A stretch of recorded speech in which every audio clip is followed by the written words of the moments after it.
लेकिन जब कुछ दलों के नेता चुनाव हारते हैं या उन्हें हार सामने दिखाई देती है तो वे इस पूरी प्रक्रिया को हिलाकर कटघरे में खड़ा कर देते हैं कि वंदे मातरम और जनगण मन के बीच एक दीवार खड़ी की जा रही है कि कांग्रेस की अपीजमेंट की पॉलिसी न सिर्फ पार्टीशन को रोकने में विफल रही बल्कि मैं मानता हूं कि यह पार्टीशन का कारण भी बनी है। अध्यक्ष महोदय, कि वंदे मातरम के साथ जो न्याय होना चाहिए था वह न्याय नहीं हुआ। यह वंदे मातरम भारत के इतिहास, वर्तमान और भविष्य के साथ जुड़ा हुआ है।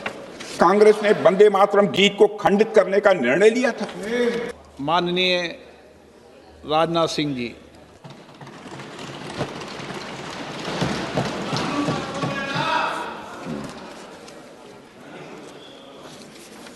अध्यक्ष महोदय, मैं आपके प्रति आभार व्यक्त करना चाहता हूं कि इतने महत्वपूर्ण विषय पर आपने मुझे विचार व्यक्त करने का अवसर दिया है। हम सभी जानते हैं कि वंदे मातरम की 150वीं वर्षगांठ भारत के राष्ट्रगीत के रूप में इस वर्ष मनाई जाएगी। अभी इस पर जो चर्चा प्रारंभ हुई है, हमारे प्रधानमंत्री ने बहुत ही तथ्यपरक, सारगर्भित और प्रेरक भाषण देकर इसकी एक अच्छी शुरुआत की है। अध्यक्ष महोदय, इसमें कहीं दो मत नहीं है। यह वंदे मातरम भारत के इतिहास, वर्तमान और भविष्य के साथ जुड़ा हुआ है। इस वंदे मातरम ने ब्रिटिश साम्राज्य से लड़ने में हमारे स्वतंत्रता सेनानियों को काफी ताकत दिया था। वंदे मातरम वह गीत है, अध्यक्ष महोदय, जिसके कारण सदियों से सोया हुआ यह हमारा भारत देश जाग उठा था। वह गीत आधी शताब्दी तक स्वतंत्रता संग्राम का प्रेरक बना रहा। वह गीत जिसकी आवाज इंग्लिश चैनल पार करके ब्रिटिश पार्लियामेंट तक पहुंच गई थी। ऐसा था यह हमारा वंदे मातरम। वंदे मातरम जैसे अमर गीत के रचयिता बंकिम बाबू ने कहा था, एक दिन ऐसा आएगा जब सभी देशवासी वंदे मातरम गीत के महत्व को निश्चित रूप से समझेंगे। और वह क्षण आया 1905 में बंगाल विभाजन के खिलाफ हुए आंदोलन के दौरान। इस आंदोलन के समय वह गीत धरती से आकाश तक गूंज उठा था। श्री अरविंदो ने 1906 में बिल्कुल ठीक ही कहा था, अध्यक्ष महोदय, कि the mantra had been given and in a single day the whole people had been converted to the religion of patriotism. अध्यक्ष महोदय, इसी आंदोलन के दौरान वंदे मातरम जनमानस के हृदय में यह व्याप्त हो गया था। इससे तब की ब्रिटिश सरकार इतनी डर गई थी कि वंदे मातरम का नारा लगाने के खिलाफ एक सर्कुलर भी जारी कर दिया गया था। लेकिन फिर भी ब्रिटिश हुकूमत जनता को वंदे मातरम कहने से रोक नहीं पाई थी। वंदे मातरम ने लोगों के अंदर एक नई चेतना भी जागृत कर दी थी। उस समय अमृत बाजार पत्रिका के संस्थापक श्री मोतीलाल घोष ने कहा था, मैं तो वंदे मातरम गाऊंगा ही, भले ही हमें अपना सिर क्यों न गंवाना पड़े। यह बात उन्होंने कही थी। अध्यक्ष महोदय, राष्ट्रीय चेतना जागृत करने के लिए उस समय वंदे मातरम संप्रदाय की भी स्थापना की गई थी और इसके सदस्य वंदे मातरम गाते हुए प्रभात फेरी भी प्रतिदिन निकाला करते थे। इनमें गुरुदेव रविंद्रनाथ टैगोर भी कई बार जाते थे। जब 1906 में भारत का प्रथम राष्ट्रीय झंडा बनाया गया था, उसके मध्य में भी वंदे मातरम लिखा हुआ था। यह झंडा पहली बार बंगाल की धरती पर ही फहराया गया था, अध्यक्ष महोदय। और अगस्त 1906 में जब श्री बिपिन चंद्र पाल जी ने राष्ट्र चेतना जगाने के लिए एक समाचार पत्र की शुरुआत की थी, तो उसका नाम भी वंदे मातरम ही था, अध्यक्ष महोदय। यह वह समय था जब वंदे मातरम सिर्फ एक शब्द नहीं रह गया था, यह एक भावना बन गई थी, यह एक दर्शन बन गया था। It became a poem, pulse and A philosophy, अध्यक्ष महोदय। अप्रैल 1906 में नए बने पूर्वी बंगाल प्रांत में ब्रिटिश सरकार ने वंदे मातरम के सार्वजनिक नारे लगाने पर रोक लगा दी थी। लोगों ने इस आदेश की अवहेलना की, खुलेआम अवहेलना की। विश्वनाथ मुखर्जी ने अपनी किताब वंदे मातरम का इतिहास में इसका उल्लेख करते हुए लिखा है कि लोगों पर लाठियों की बारिश होती रही और पर जब तक उन्हें होश रहा तब तक वे वंदे मातरम का नारा ही लगाते रहे। अध्यक्ष महोदय, उस्मानिया विश्वविद्यालय में भी वंदे मातरम का नारा लगाने पर रोक लगी थी। इस आदेश को न मानने के लिए वहां के छात्र श्री रामचंद्र जी को भी जेल की सजा हुई थी। उस समय रामचंद्र जी की आयु बामुश्किल 18 साल की थी और उसके बाद 18 साल की उन्हें सजा भी दी गई थी। उन्हें वीर सावरकर जी ने वंदे मातरम रामचंद्र की उपाधि से नवाजा था। अध्यक्ष महोदय, वंदे मातरम सिर्फ बंगाल में सीमित नहीं रहा है। यह भारत में उत्तर से दक्षिण और पूरब से लेकर पश्चिम तक फैल गया था। पंजाब, तमिलनाडु, बॉम्बे प्रेसिडेंसी, सभी जगह लोग वंदे मातरम बोलने लगे थे। एक दूसरे का अभिवादन भी वंदे मातरम बोलकर करते थे। सिर्फ भारत ही नहीं, भारत के बाहर भी वंदे मातरम भारतवासियों के लिए एक मंत्र की तरह कार्य कर रहा था। लंदन, पेरिस, जेनेवा, कनाडा, सभी जगह जहां भी भारतीय थे, भारत के लोग वंदे मातरम लगातार बोलते थे।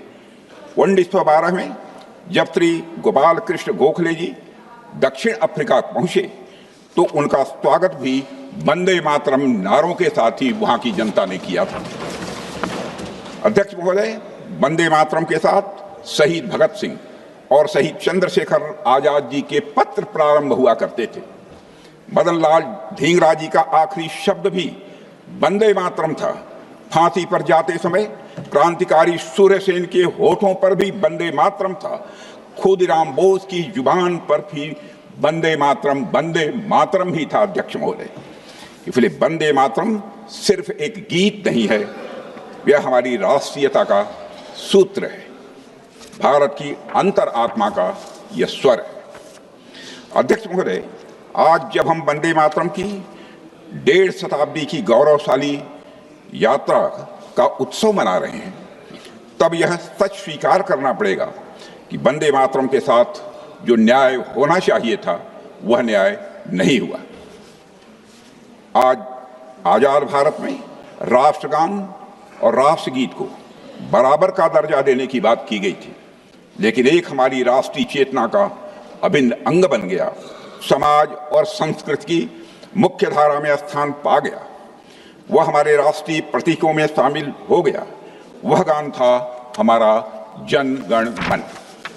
लेकिन दूसरे गीत को मार्जिनाइज कर दिया गया, उपेक्षित किया गया, उसे खंडित किया गया। वह गीत है वंदे मातरम। अध्यक्ष महोदय, it was treated like an extra. वह धरती जिस पर वंदे मातरम की रचना हुई थी, उसी धरती पर वर्ष 1937 में कांग्रेस ने वंदे मातरम गीत को खंडित करने का निर्णय लिया था। और अध्यक्ष महोदय, वंदे मातरम के साथ हुए राजनीतिक छल और अन्याय के बारे में सभी पीढ़ियों को जानना चाहिए। इसीलिए इस संबंध में चर्चा हो रही है, क्योंकि यह अन्याय केवल एक गीत के साथ नहीं था, बल्कि आजाद भारत के लोगों के साथ था। उन लोगों के साथ हुआ जिनकी सांसों में आजादी की हवा वंदे मातरम की पुकार ने भरी थी। अध्यक्ष महोदय, उस पुकार को सीमाओं में बांधने की कोशिश इतिहास का मैं मानता हूं कि यह बहुत बड़ा छल था। इसलिए हम यह मानते हैं कि वंदे मातरम का गौरव लौटाना यह समय की मांग है और नैतिकता का यह तकाजा भी है। अध्यक्ष महोदय, इस अन्याय के बावजूद वंदे मातरम का महत्व किसी भी सूरत में कम नहीं होने पाया और वंदे मातरम गुरु गोविंद सिंह जी और छत्रपति शिवाजी महाराज जैसे महापुरुषों के स्वराज और स्वधर्म के मूल्यों का यह जीवन स्वरूप बन गया। अध्यक्ष महोदय, वंदे मातरम स्वयं में पूर्ण है, लेकिन इसे अपूर्ण बनाने की कोशिश की गई। वंदे मातरम हमेशा राष्ट्रीय भावना का अमर गीत रहा है और अध्यक्ष महोदय, मैं बल देकर कहना चाहता हूं, सदैव यह बना रहेगा। दुनिया की कोई ताकत इसे कमतर नहीं कर सकती। अध्यक्ष महोदय, वंदे मातरम के साथ जो अन्याय हुआ है उसको जानना इसलिए भी आवश्यक है ताकि भावी पीढ़ियां ऐसा करने वालों की मानसिकता को, ऐसा करने वालों की सोच को ठीक तरीके से समझ सकें। और अध्यक्ष महोदय, और सबसे महत्वपूर्ण वजह यह है कि वंदे मातरम के साथ हुआ अन्याय एक आइसोलेटेड इंसिडेंट नहीं था। यह उस तुष्टीकरण की राजनीति की शुरुआत थी जिसे कांग्रेस ने अपनाया। इसी राजनीति ने देश का विभाजन कराया और आजादी के बाद सांप्रदायिक सौहार्द और एकता को कमजोर किया। अध्यक्ष महोदय, आज हम वंदे मातरम की गरिमा को पुनर्स्थापित कर रहे हैं, लेकिन कुछ लोग हम सबके खिलाफ यह नैरेटिव बनाने की कोशिश कर सकते हैं कि वंदे मातरम और जनगण मन के बीच एक दीवार खड़ी की जा रही है। ऐसा नैरेटिव बनाने का प्रयास यह विभाजनकारी मानसिकता का परिचय देता है। अध्यक्ष महोदय, हमारे मन में राष्ट्रगान और राष्ट्रगीत के लिए बराबर का सम्मान है। जो लोग यह बात नहीं समझते हैं वे मां की ममता को भी नहीं समझते हैं। मां अपने बच्चों में, अध्यक्ष महोदय, भेद नहीं करती है। जनगण मन और वंदे मातरम मां भारती के दो सपूतों की किलकारियां हैं। मां भारती की दो आंखें हैं। अध्यक्ष महोदय, जनगण मन और वंदे मातरम दोनों ही हमारे राष्ट्रीय गौरव हैं। दोनों को भारत माता के प्रति अटूट प्रेम, राष्ट्रवाद और बलिदान की भावना एक सूत्र में बांधती है। इसलिए वंदे मातरम का उद्घोष यह किसी के विरुद्ध नहीं है, बल्कि हमारी राष्ट्रीय स्वाभिमान की यह अभिव्यक्ति है। अध्यक्ष महोदय, एक समय था जब भारत दुनिया की सबसे बड़ी अर्थव्यवस्था थी, लेकिन कॉलोनियल रूल की कूटनीति और कुशासन ने 19वीं सदी के उत्तरार्ध तक हमारी मातृभूमि की स्थिति बहुत ही दयनीय कर दी थी। उस समय बंगाल की धरती से ऋषि बंकिम चंद्र चट्टोपाध्याय जी ने वंदे मातरम का आह्वान किया। यह आह्वान रामायण के एक प्रसिद्ध श्लोक से प्रेरित था और वह श्लोक है, अपि स्वर्णमयी लंका न में लक्ष्मण रोचते जननी जन्म भूमिश्च स्वर्गादपि गरीयसी। अध्यक्ष महोदय, इस श्लोक में भगवान राम ने लक्ष्मण जी से कहा है, हे लक्ष्मण, यद्यपि यह लंका सोने की है, फिर भी मुझे यह अच्छी नहीं लगती है, क्योंकि जननी और जन्मभूमि यह स्वर्ग से भी बढ़कर है। अध्यक्ष महोदय, यह श्लोक मातृभूमि के उच्चतम स्थान और उसके प्रति प्रेम को दर्शाता है। प्राचीन काल से हम भारतवासी जग जननी, गृह जननी और राष्ट्र जननी की पूजा करते चले आ रहे हैं। अध्यक्ष महोदय, हम नदियों को भी मां की संज्ञा देते हैं। भूमि को मां के स्वरूप में देखना यह हमारी सभ्यता का एक संस्कार और यह विचार रहा है। अथर्ववेद में कहा गया है, माता भूमि ही पुत्रोहम पृथिव्या, यानी पृथ्वी हमारी माता है और हम इसके पुत्र हैं। अध्यक्ष महोदय, मातृ पूजा की इसी परंपरा से ही वंदे मातरम गीत का जन्म हुआ है। लेकिन जो लोग न सभ्यता के मूल्यों को समझते हैं, जो लोग न संस्कृत के महत्व को स्वीकारते हैं, जिन्होंने परंपराओं को दरकिनार कर दिया है, वे लोग यह बात न पहले समझ सके थे, न अब भी वो समझ पा रहे हैं। अध्यक्ष महोदय, प्रधानमंत्री श्री नरेंद्र मोदी के नेतृत्व में हमारी सरकार ने वंदे मातरम की 150वीं वर्षगांठ को धूमधाम से सारे देश में मनाने का फैसला किया है। वर्षगांठ का यह उत्सव सांकेतिक नहीं होगा। अध्यक्ष महोदय, कोई दिखावा नहीं है, यह एक प्रण है वंदे मातरम को एक उचित सम्मान दिलाने का। अध्यक्ष महोदय, आज मैं यहाँ वंदे मातरम से जुड़े दो मुख्य बिंदु सदन के समक्ष रखना चाहता हूँ। पहला यह कि भारत की आत्मा उसकी आध्यात्मिक आस्था है।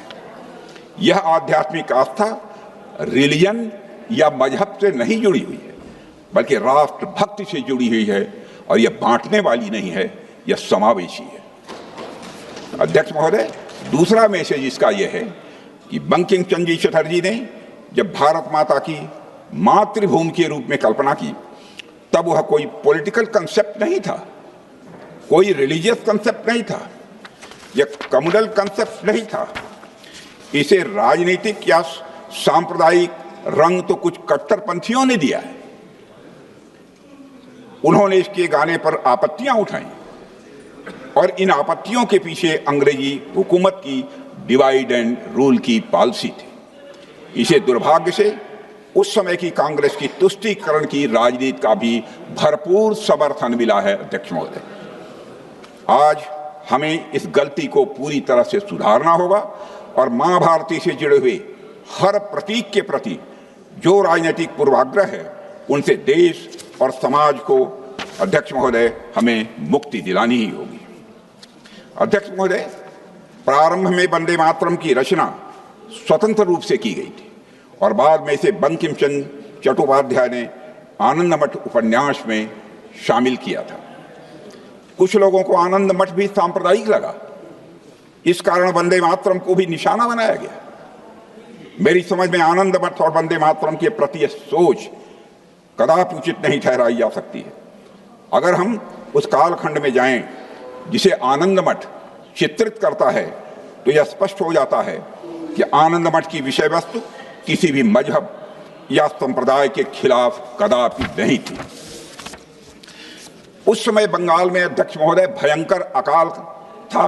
लोगों को अकाल का सामना करना पड़ रहा था। लोग भूखमरी के कगार पर थे। अंग्रेजों के दबाव में बंगाल का नवाब लोगों से भारी उस समय लगान की वसूली कर रहा था। आनंद मठ इस अन्याय के खिलाफ लिखा गया था। इस बात से यह साफ हो जाता है कि वंदे मातरम और आनंद मठ कभी भी इस्लाम विरोधी नहीं था। यह तो उस दौर के बंगाल के नवाब और ब्रिटिश साम्राज्यवाद के गठजोड़ के खिलाफ आम जनता की यह पुकार थी। अध्यक्ष महोदय, आनंद मठ उपन्यास में जब उसका एक पात्र भवानंद वंदे मातरम गाता है तो दूसरे पात्र महेंद्र पूछते हैं, माता कौन है? भवानंद उसे जवाब देते हैं, हम और किसी मां को नहीं मानते। जननी जन्मभूमिश्च स्वर्गादपि गरीयसी। हम जानते हैं जन्मभूमि ही जननी है, हमारी मां नहीं, पिता नहीं, बंधु नहीं, स्त्री नहीं, पुत्र नहीं, घर नहीं, मकान नहीं, हमारे लिए सिर्फ वही सुजला और सुफला है। अध्यक्ष महोदय, क्या ऐसी भावना का चित्रण करने वाला कवि और लेखक, क्या वह कम्युनल हो सकता था? अब समय आ गया है कि वंदे मातरम और उसके इतिहास का अनबायास्ड इवैल्यूएशन किया जाए। अध्यक्ष महोदय, आ गया है समय वह।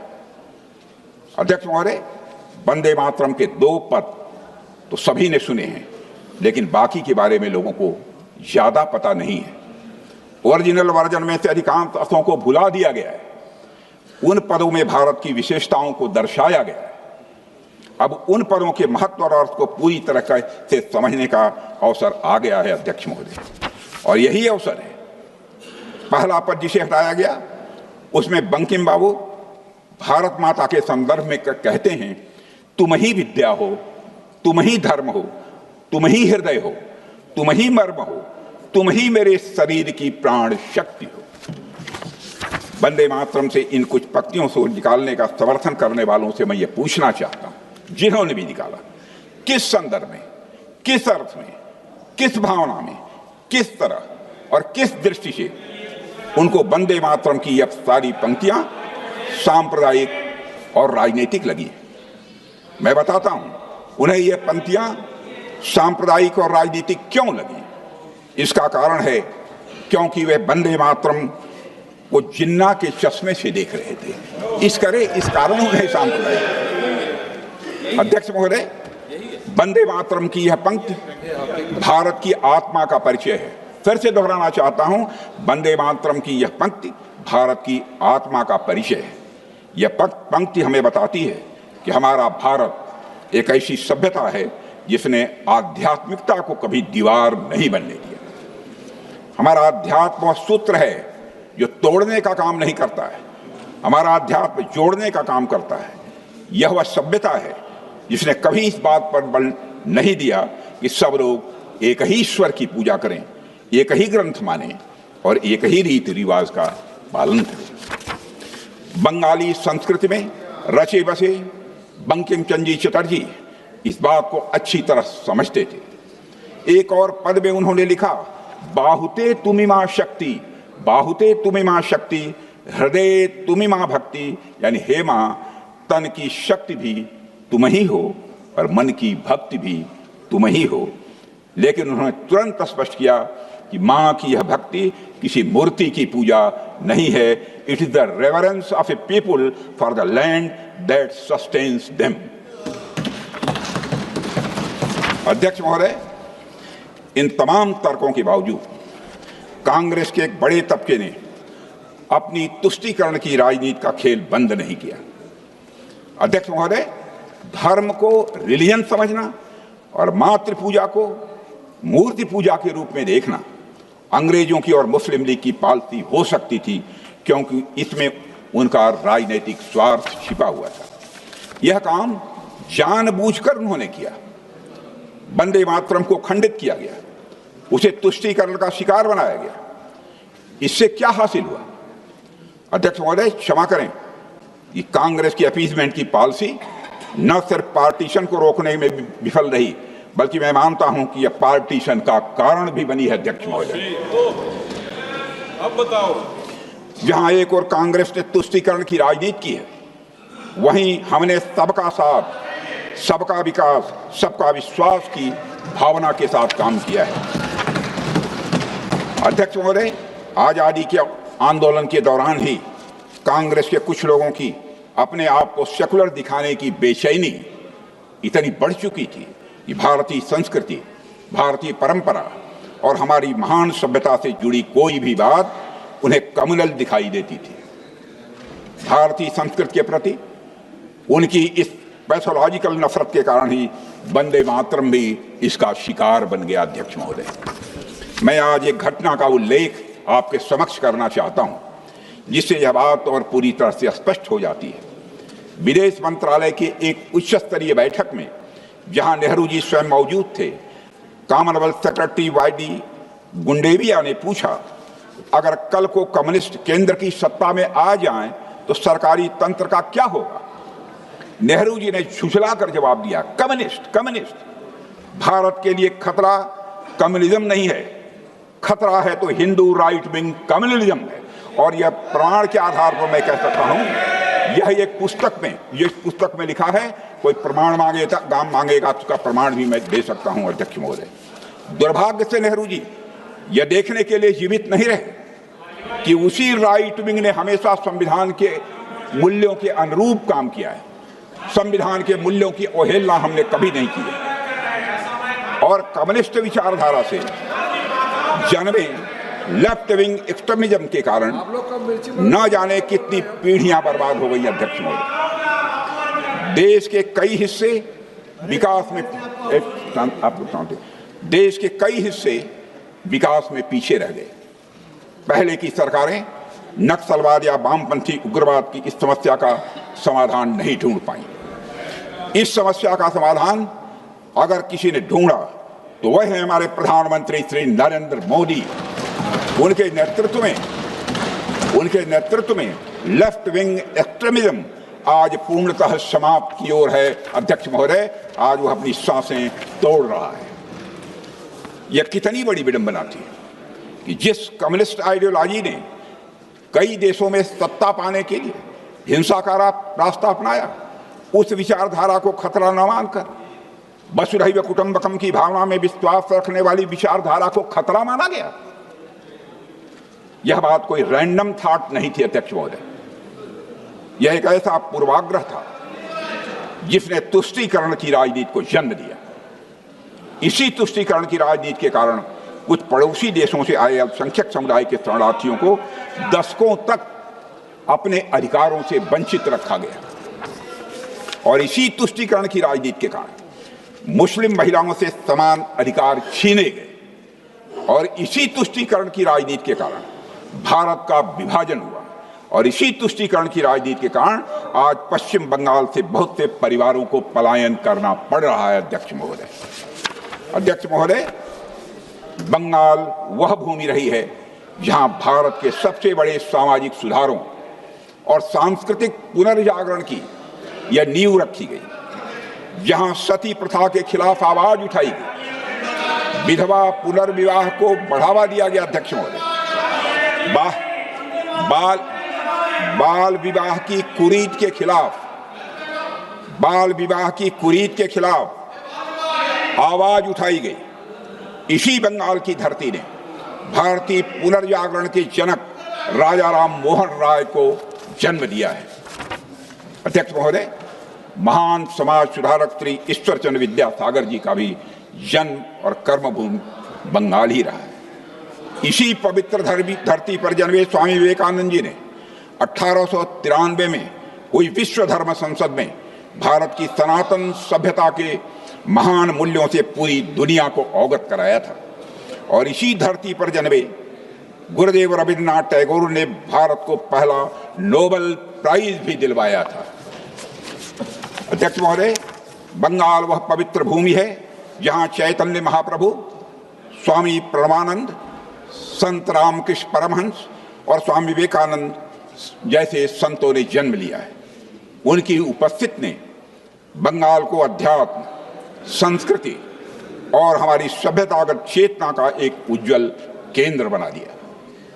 दुख की बात है कि कभी महान विचारों और क्रांतिकारी परिवर्तनों की जननी रही यह बंगाल की भूमि बाद के समय में तुष्टीकरण की राजनीति का केंद्र बना दी गई। अध्यक्ष महोदय, और यह सचमुच विडंबना है कि वही भूमि जहां से राष्ट्रीय एकता का बिगुल बजा था, वहीं से देश की एकता और अखंडता को चुनौती देने वाला नक्सलवादी उग्रवाद भी उसी धरती से पैदा हुआ है। और अध्यक्ष महोदय, यह भी विडंबना है कि जहां से महिलाओं के समान अधिकार के लिए सामाजिक आंदोलन शुरू हुआ था, वही भूमि आज महिलाओं के लिए असुरक्षित हो गई है। और यह विडंबना है कि जहां से भारत के पहले आईसीएस अधिकारी स्वतंत्रनाथ जी टैगोर आए, उसी धरती पर आज युवा बढ़ती बेरोजगारी के कारण हताश हो रहे हैं। अध्यक्ष महोदय, यह विडंबना है कि वही भूमि जहां के सपूत स्वामी विवेकानंद जी ने भगवा वस्त्र पहनकर पूरी दुनिया को भारतीय सभ्यता की महानता से परिचित कराया था, आज उसी भूमि पर भगवा रंग का मजाक उड़ाया जाता है, उससे घृणा की जाती है। और अध्यक्ष महोदय, बंगाल का यह पतन हुआ है दशकों तक सत्ता में रही वामपंथ की सरकारों के कारण और उनके द्वारा की गई हिंसा के कारण हुआ है। तृणमूल कांग्रेस के कुशासन के कारण, उसकी विभाजनकारी राजनीति के कारण अध्यक्ष महोदय, उसकी तुष्टीकरण की रीत के कारण और घुसपैठियों को शरण देने के कारण अध्यक्ष महोदय ऐसा हुआ। और अध्यक्ष महोदय, बंकिम चंद्र चटर्जी ने कहा था, बंगाल हिंदू और मुसलमान, बंकिम चंद्र चटर्जी ने कहा था कि बंगाल हिंदू और मुसलमान दोनों का है। बंगाल की भलाई के लिए जरूरी है कि हिंदू और मुसलमानों में एकता हो। जिस व्यक्ति के ऐसे विचार हों, क्या वे कभी सांप्रदायिक गीत लिख सकते थे? अध्यक्ष महोदय, कुछ लोगों के द्वारा वंदे मातरम में उपयोग किए गए मेटाफर्स, रूपक जिन्हें कहते हैं, को मिस इंटरप्रिटेट किया गया। हो सकता है यह काम कई बार ना समझी में किया गया हो, पर मेरी समझ से कई बार अध्यक्ष महोदय यह जानबूझकर किया गया है। यह बात नहीं है कि हमारे मुस्लिम भाइयों ने बंकिम चंद्र चटर्जी के मेटाफर्स को सही अर्थ में नहीं समझा था। मौलाना रजाउल करीम ने कहा कि वंदे मातरम जैसे निर्दोष और सर्वांग सुंदर गीत को भी सांप्रदायिक कहते हैं, पर जिनके पास उदार दृष्टि है उन्हें वंदे मातरम गीत को समग्र दृष्टि से देखना चाहिए। वे देखेंगे कि उसमें बुत परस्ती का कहीं पर अध्यक्ष महोदय कोई दोष नहीं है। इसलिए अध्यक्ष महोदय जी, ये मैं कहना चाहूँगा, और अध्यक्ष महोदय, हमें देखना है कि इस्लाम किसको बुत परस्ती कहता है और उसकी हदें कहाँ पर हैं। सच्चाई है कि भारतीय मुस्लिमों ने बंकिम चंद्र चटर्जी के भाव को कौन बैठाने वाला है? कौन बैठाएगा? क्या बात करते हैं? यह हम मत हो गई। अध्यक्ष महोदय रोकिए। कौन बैठाएगा? हमारे भाई में भाई हमारे साथी थे, हमारे साथी। अध्यक्ष महोदय, अध्यक्ष महोदय, Vande Mataram, please please please. अध्यक्ष महोदय, सच्चाई है। अध्यक्ष महोदय, संसद में कोई चाहे जो बोले, सच बोले, सत्य से थोड़ा परे भी बोले, लेकिन शोर शराबा नहीं मचाना चाहिए। खड़े होकर आप बाद में जब भी बोलने का अवसर मिले आप उसका प्रतिकार कर सकते हैं। संसद की मर्यादा है, सदैव मैंने इसका ध्यान रखा है महोदय। संसद यह मेरे बारे में कोई नहीं कह सकता। संसद की मर्यादा मैंने कभी नहीं तोड़ी।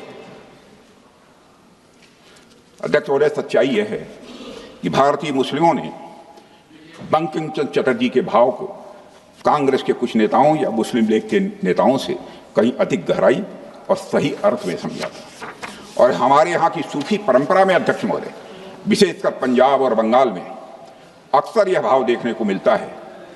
जिस भाव से वंदे मातरम लिखा गया, ख्वाजा गुलाम फरीद ने लिखा है, ए हुस्न ए हकीकी नूरे अजल, ए हुस्न ए हकीकी नूरे अजल, तैनू वाजिब ते इमकान कहूँ, तैनू दशरथ लक्ष्मण राम कहूँ, तैनू सीता जी जानान कहूँ।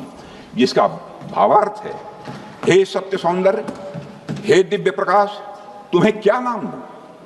क्या तुम्हें दशरथ कहूं, लक्ष्मण कहूं, राम कहूं या सीता कहूं? यह भाव। अध्यक्ष महोदय, एक मशहूर वकील राम जेठामलानी जी ने एक बात कही थी, मुझे अच्छी तरह याद है, वो अच्छी तरह मुझे याद है। उन्होंने कहा था कि इस्लाम में अल्लाह को रब इसलिए कहा जाता है क्योंकि उसका गुण है रबूबियत, यानी पालन पोषण करना। यही गुण मां में होता है जो अपने बच्चों के तन और मन दोनों का पोषण करती है। और यही दिव्य गुण हमारी मातृभूमि में भी है अध्यक्ष महोदय। जिस तरह हम अल्लाह के सामने उसकी अनंत रबूबियत के लिए सजदा करते हैं, उसी तरह मां भारती के सामने भी सजदा करना हमारा फर्ज है, क्योंकि यह धरती हमारा पोषण करती है। इसलिए वंदे मातरम, वंदे मातरम कोई हिंदू मुसलमान का सवाल नहीं है अध्यक्ष महोदय, यह तो हर इंसान का फर्ज है जो इस धरती पर श्वास लेता है। अध्यक्ष महोदय, सच यह है कि वंदे मातरम ने भारत के सभी लोगों के दिलों को स्पंदित किया है, चाहे वो हिंदू हो या मुसलमान हो। बंगाली और संस्कृत में लिखा गया यह गीत तमिल, मराठी, कन्नड़, गुजराती, हिंदी, तेलुगु, मलयालम और भारत की हर भाषा बोलने वालों के दिलों में यह घर कर गया। और यह गीत अनेकता में एकता का सबसे बड़ा उदाहरण है। और इसी वजह से इसने उन लोगों को विचलित किया जो एक भारत श्रेष्ठ भारत के विचार से डरते थे। अध्यक्ष महोदय, सभी ने इसमें संगठित और एक होने की आवाज सुनी। बस कुछ लोगों ने इस गीत का मतलब गलत निकाला और गलत समझा। अब इस समझ को बदलना होगा, सही समझ पैदा करनी होगी और वंदे मातरम का भी सही अर्थ हमें समझना होगा। हम सबको यह समझना होगा अध्यक्ष महोदय कि बंकिम चंद्र चटर्जी जी ने वंदे मातरम के माध्यम से किसे संबोधित कर रहे थे। सब्यसाची भट्टाचार्य ने अपनी किताब में लिखा है कि जब बंकिम बाबू ने सप्तकोटि यानी 7 करोड़ आवाजों के बारे में लिखा तो उसका मतलब बंगाल प्रेसिडेंसी की पूरी आबादी से था, जिसमें बंगाल, बिहार, उड़ीसा, असम और छोटा नागपुर के कुछ हिस्से भी उसमें शामिल थे। अध्यक्ष महोदय, इसका उल्लेख स्वयं बंकिम बाबू ने 1872 में किया है और इसलिए 7 करोड़ केवल किसी एक समुदाय की आवाज नहीं थी। इसलिए 7 करोड़ केवल एक समुदाय की आवाज नहीं थी, किसी एक धर्म या संप्रदाय का यह नारा नहीं था। यह तो समूचे भारत की एक स्वर लहरी थी अध्यक्ष महोदय, जिसमें हर भारतीय की आस्था, हर भारतीय की आशा एक साथ गूंज उठी थी। जो लोग वंदे मातरम का विरोध इस आधार पर करते हैं यह मूर्ति पूजा को बढ़ावा देता है, वे बंकिम बाबू के विचारों की रत्ती भर समझ नहीं रखते हैं, मेरा ऐसा मानना है। वंदे मातरम में मूर्ति पूजा की कोई बात नहीं है अध्यक्ष महोदय। बंकिम बाबू स्वयं मूर्ति पूजा के समर्थक नहीं थे। यह बहुत कम लोगों को जानकारी है। बंकिम बाबू स्वयं मूर्ति पूजा के समर्थक नहीं थे। यह बात उनके द्वारा सन 1874 में लिखे गए एक लेख से बिल्कुल साफ हो जाती है। और अध्यक्ष महोदय, बंकिम बाबू के लेखन से यह भी स्पष्ट होता है कि उनका मानना था कि भारतीय संस्कृति में भगवान की प्रतिमा यह भावगम्य है, एक सेतु है, एक माध्यम है सत्य को जानने का, माध्यम है ईश्वर के स्वरूप को समझने का। और अध्यक्ष महोदय, इसीलिए वंदे मातरम की मां भारती कोई मूर्तिमान यह देवी नहीं है, बल्कि वह एक प्रतीक है उस भावना की जिसके लिए हर भारतीय के हृदय में प्रेम है। और मैं दोहराना चाहता हूं कि ब्रिटिश शासन और कुछ कट्टरपंथियों ने शायद इस बात को नहीं समझा था या समझने का प्रयास नहीं किया था कि वंदे मातरम के मूल में है क्या। लेकिन मैं पूछना चाहता हूं कि कांग्रेस पार्टी ने इन लोगों का साथ क्यों दिया, जबकि हम लोग तब भी वंदे मातरम के साथ हुए अन्याय के विरोध में खड़े थे। और आज भी हम वंदे मातरम के सम्मान के साथ किसी भी प्रकार का समझौता नहीं करेंगे। वंदे मातरम का गौरव हमारा गौरव है, हमारा गौरव ही नहीं है, हमारे पूरे भारत देश का यह गौरव है। और अध्यक्ष महोदय, स्वतंत्रता आंदोलन में महात्मा गांधी, बाल गंगाधर तिलक से लेकर राजेंद्र बाबू और डॉक्टर श्याम प्रसाद मुखर्जी जैसे महानायक मौजूद थे, जो भारत की सभ्यता और संस्कृति पर गर्व करते थे। और इसी का प्रभाव हमारे संविधान की मूल प्रति में अंकित चित्रों में दिखता है। त्रिलल लाल बोस जी के मार्गदर्शन में बने ये चित्र भारत की आत्मा को भी अध्यक्ष महोदय प्रतिबिंबित करते हैं। सिंधु घाटी सभ्यता की मुहर, वैदिक आश्रम, श्री राम और रावण का युद्ध, गीता उपदेश, भगवान बुद्ध का धर्मचक्र, नटराज, महाबलीपुरम का गंगा अवतरण, छत्रपति महाराज शिवाजी और गुरु गोविंद सिंह जी, इन सबको संविधान में सम्मान मिला है। संविधान में अंकित चित्रों में भारत को उसी रूप में दिखाया गया है जैसा हमारा भारत है, सभ्यतागत, आध्यात्मिक और गौरवशाली भारत। अध्यक्ष महोदय, लेकिन आजादी के बाद कांग्रेस ने भारत की सभ्यता, संस्कृति और यहां तक कि भारत के संविधान को भी हमेशा अपने संकीर्ण हितों की बलि चढ़ाया। तुष्टीकरण की राजनीति कांग्रेस के लिए हमेशा संविधान, भारत की संस्कृति, सभ्यता, संप्रभुता और मानवता के ऊपर रही है। वंदे मातरम के साथ कांग्रेस ने संविधान को भी खंडित करने का काम किया। वर्ष 1951 में पहला संविधान संशोधन करके मूल संविधान के चरित्र को बदल दिया गया अध्यक्ष महोदय। और यह इतना बड़ा परिवर्तन था कि कानून के जानकारों ने इस संशोधन को द सेकंड कॉन्स्टिट्यूशन की संज्ञा दी थी अध्यक्ष महोदय।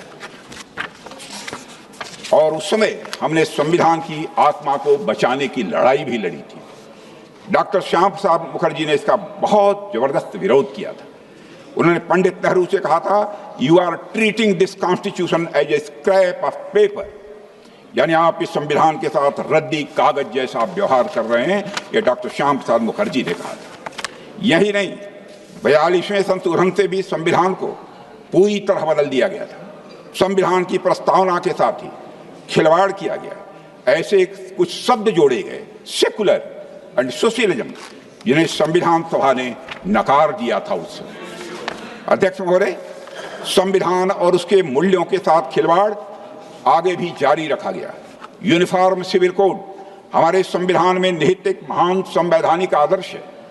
साहबानों के इसमें सुप्रीम कोर्ट ने एक बहुत ही प्रगतिशील फैसला लिया था जो कि मुस्लिम महिलाओं के हक में था। अध्यक्ष महोदय, उस फैसले को उलटने के लिए जब कांग्रेस की सरकार ने संसद में कानून पास किया तो पूरी तरह से स्पष्ट हो गया कि कांग्रेस के लिए न्याय से ज्यादा महत्वपूर्ण है वोट बैंक और तुष्टीकरण की राजनीति। और अध्यक्ष महोदय, तुष्टीकरण की राजनीति के कारण ही इतने सालों तक जम्मू कश्मीर से आर्टिकल 370 नहीं हटाया गया, जिसके कारण वहां आतंकवाद को बढ़ावा मिला, जम्मू कश्मीर विकास से वंचित रह गया। इस भूल को सुधारने का काम भी यदि किसी ने किया है, हमारे प्रधानमंत्री नरेंद्र मोदी जी ने किया है। और अध्यक्ष महोदय, स्वस्थ लोकतंत्र की सबसे अहम पहचान होती है sanctity of the electoral process. सबसे अहम पहचान होती है स्वस्थ हेल्दी डेमोक्रेसी की। Sanctity of the electoral process, लेकिन कॉन्टिन्यूअस माइग्रेशन, डेथ्स और रैपिड अर्बनाइजेशन मतदाता सूचियों को डिस्टार्ट कर देते हैं। इसलिए चुनावों की विश्वसनीयता प्रभावित होती है, जेन्युइन वोटर्स को नुकसान होता है और साथ ही चुनावी वैधता पर भी स्वाभाविक रूप से प्रश्न उठते हैं।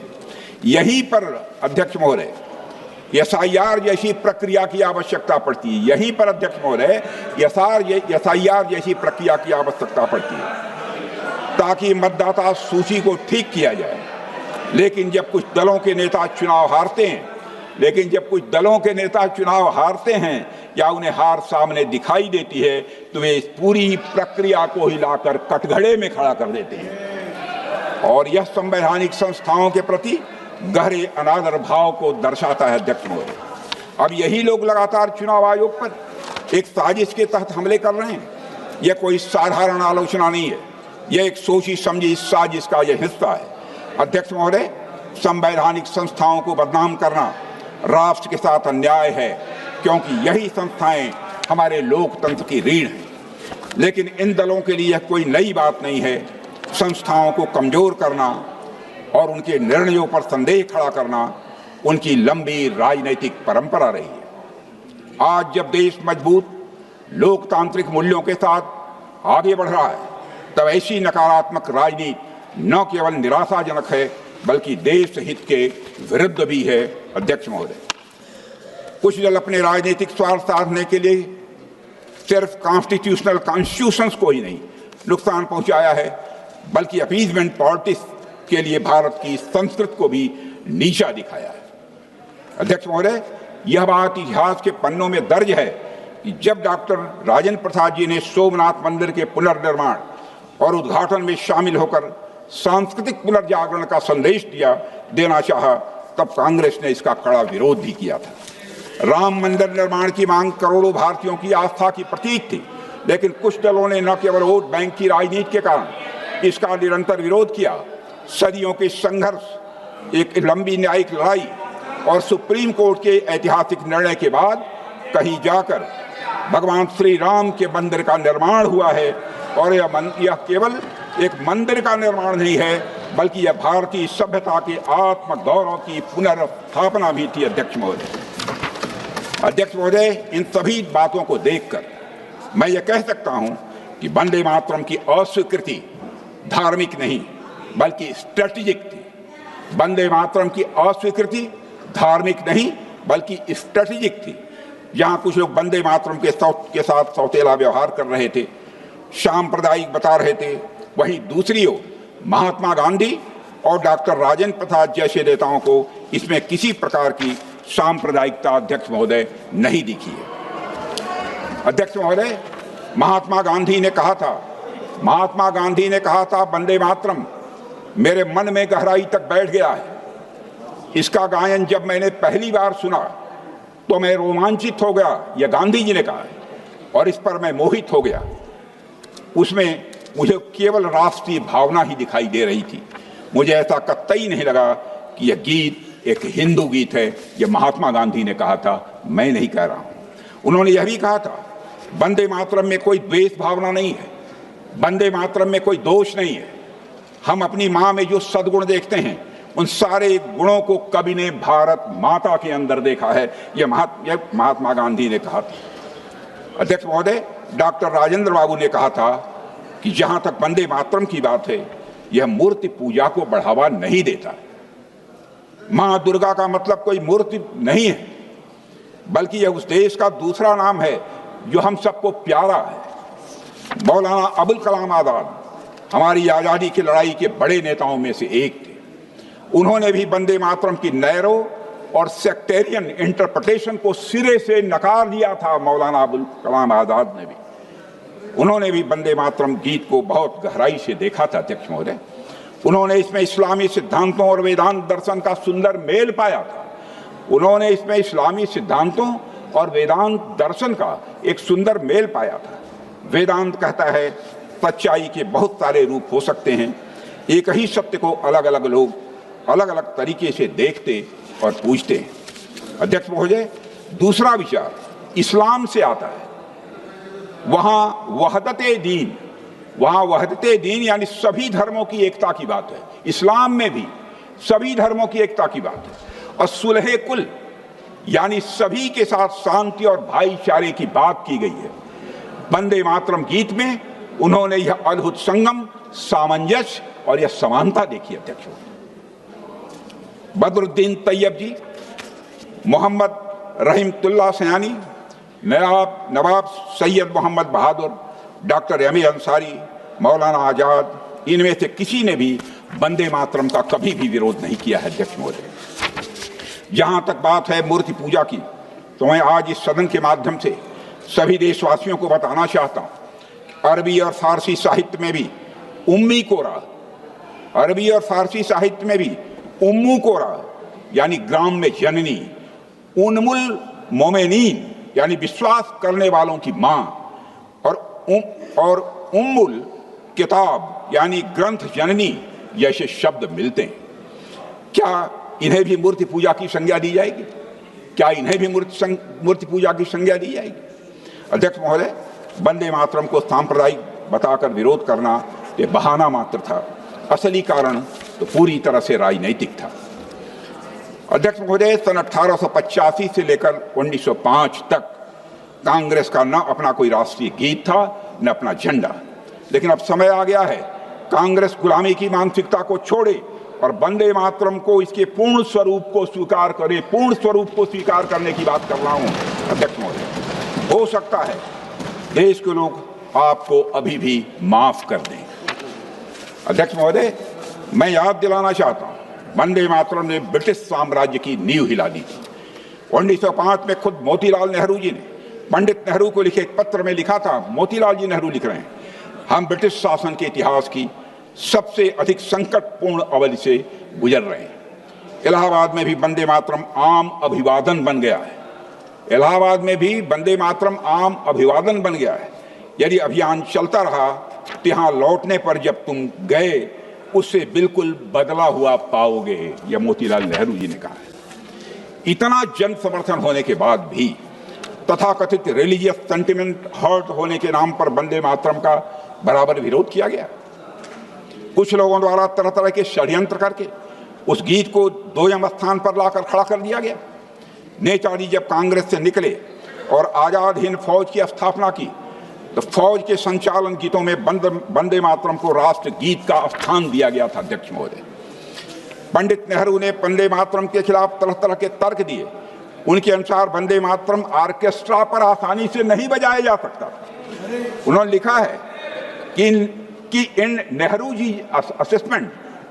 जी assessment tune was not more important than the words. I quote him, in regard to the national anthem tune, it was felt that the tune was more important than the words, and that this tune should be such as to represent the Indian musical genius as well as to some extent the Western, so that it might be equally adaptable to orchestra and band music and to being played abroad. उन्होंने कहा है नेहरू जी यह भी मानते थे कि राष्ट्रीय गान का असली महत्व विदेशों में ज्यादा है, अपने देश में कम है। उन्होंने कहा था, the real significance of the national anthem is perhaps more abroad than in the home country. यह तर्क महज बहाना था। शास्त्रीय संगीतकार मास्टर कृष्ण राव जी ने नेहरू जी के तर्क को खारिज किया था। उन्होंने वंदे मातरम की 3 अलग अलग ट्यून्स संविधान सभा में ही प्रस्तुत की थी। 1949 में कृष्ण राव जी ने एक पत्र में लिखा है, कुछ लोग कहते हैं कि वंदे मातरम बैंड पर नहीं गाया जा सकता, किंतु मेरा पक्का विश्वास है कि यह संभव है और वह भी बड़े सुंदर ढंग से संभव है। मैं अपनी तर्ज में इसे गॉड सेव द किंग से अधिक प्रभावशाली बना सकता हूं। अध्यक्ष महोदय, और तो और स्वयं गुरुदेव रविन्द्रनाथ टैगोर ने भी बहुत पहले ही वंदे मातरम की ट्यून तैयार की थी, लेकिन पंडित नेहरू ने वंदे मातरम के खिलाफ अपना मन बना लिया था। अध्यक्ष महोदय, नेहरू जी ने कुछ लोगों का हवाला देते हुए कहा भी था कि there was not enough movement in there was not enough movement in it. जिस गीत ने फ्रीडम मूवमेंट को नई ऊर्जा दी, नेहरू जी को उस गीत में मूवमेंट ही नजर नहीं आ रहा। अध्यक्ष महोदय, यह भारत के लोगों के साथ एक भद्दा मजाक था, जहां राष्ट्र के एक प्रतीक के चुनाव के लिए शब्दों और उसके मतलब से ज्यादा इस बात को महत्व दिया गया कि विदेशी लोगों को उसकी ट्यून कैसी लगेगी। यह सोच गुलामी की मानसिकता में जकड़े हुए लोगों की हो सकती है। प्रधानमंत्री मोदी जी देश को इसी कॉलोनियल माइंडसेट से निकालने का ही प्रयास कर रहे हैं अध्यक्ष महोदय। और अध्यक्ष महोदय, 24 जनवरी 1950 को संविधान सभा ने देश का राष्ट्रगान अपनाया। संविधान सभा में राष्ट्रगान पर हुई चर्चा कुल मिलाकर 30 मिनट से भी कम चली थी। राष्ट्रगान पर चर्चा कुल मिलाकर 30 मिनट से भी कम चली थी। क्या इसका अर्थ यह था कि राष्ट्रगान अन्य मुद्दों की तुलना में कम महत्वपूर्ण था? नहीं, शायद जो लोग वंदे मातरम को राष्ट्रगान नहीं बनाना चाहते थे, उन्हें यह आभास हो गया था कि अगर चर्चा हुई तो स्वतंत्र भारत का राष्ट्रगान क्या होगा। शायद इसलिए ही इस पर ज्यादा चर्चा करना उचित नहीं समझा गया और वंदे मातरम को समान सम्मान देने की बात कही गई थी। लेकिन वास्तव में इसे दोयम दर्जा दिया गया। और अगर समान सम्मान देने का वादा किया गया था तो अध्यक्ष महोदय, क्यों उस समय की सरकारों ने वंदे मातरम को prevention of insults to national honour act में स्थान क्यों नहीं दिया गया? मैं इस सवाल का भी जवाब चाहता हूं। यह इस देश का दुर्भाग्य है अध्यक्ष महोदय, जिस गीत के बारे में गांधी जी ने कहा था जब तक यह देश रहेगा वंदे मातरम रहेगा, उस गीत को गाने का हक मांगने के लिए अदालतों के दरवाजे खटखटाने पड़े और तो और कई बार उसे न गाने के लिए फतवे भी जारी किए गए। अध्यक्ष महोदय, अन्याय सिर्फ वंदे मातरम के साथ नहीं हुआ है, बल्कि बंकिम बाबू की पूरी विरासत के साथ हुआ है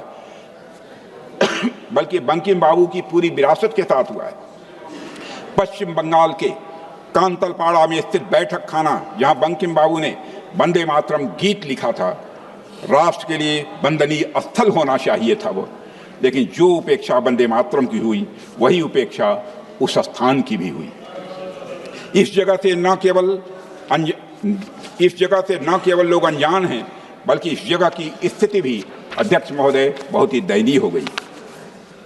अध्यक्ष महोदय, वंदे मातरम के साथ बंगला भाषा के साथ भी अन्याय हुआ है।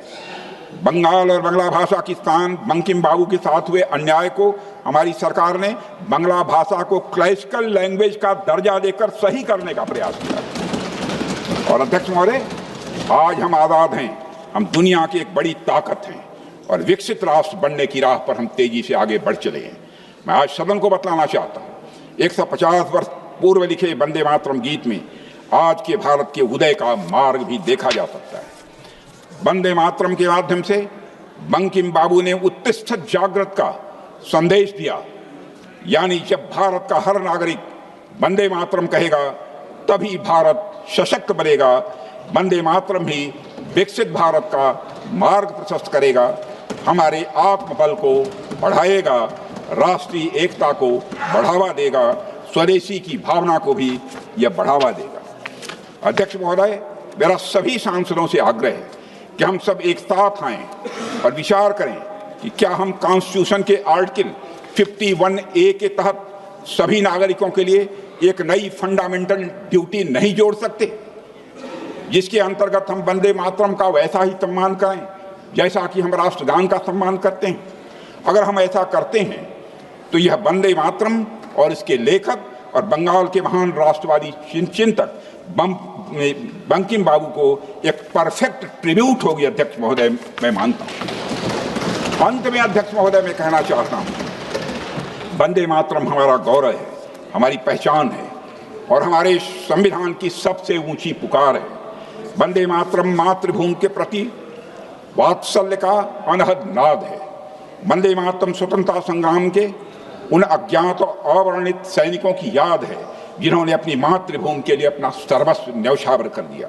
यह उस पीड़ा को भावपूर्ण श्रद्धांजलि अध्यक्ष महोदय, जो असंख्य मत वालों ने आज़ादी प्राप्त करने के लिए सहा था, बर्दाश्त किया। वंदे मातरम हर उस सैनिक को हौसला देता है जो आज भी अपनी मातृभूमि के लिए हर दुश्मन का सामना कर रहा है। अध्यक्ष महोदय, वंदे मातरम हमारी एकता का भी प्रतीक है, स्वाधीनता का संकल्प है, वीरता का यह जयघोष है, त्याग का महामंत्र है और बलिदान का यह अमर गान है। वंदे मातरम। वंदे मातरम हमारे गौरवशाली अतीत का स्मरण है अध्यक्ष महोदय, हमारे स्वर्णिम भविष्य का आह्वान है अध्यक्ष महोदय, और वो यह मातृभूमि का, मातृभक्ति का एक अनुपम भाव है, संस्कृति का शाश्वत प्रकाश है अध्यक्ष महोदय, सभ्यता का यह गौरव है, धर्म की रक्षा का यह संदेश है, कर्म की प्रेरणा है, शक्ति का आह्वान है, विजय का विश्वास है, अमरत्व का स्वर है, पवित्रता का स्पंदन है और आस्था का आधार है अध्यक्ष महोदय। वंदे मातरम भारतीयता का और राष्ट्रीयता का, वंदे मातरम भारतीयता का और राष्ट्रीयता का एक सशक्त हस्ताक्षर भी है अध्यक्ष महोदय। इसलिए गर्व से कहो वंदे मातरम, वंदे मातरम।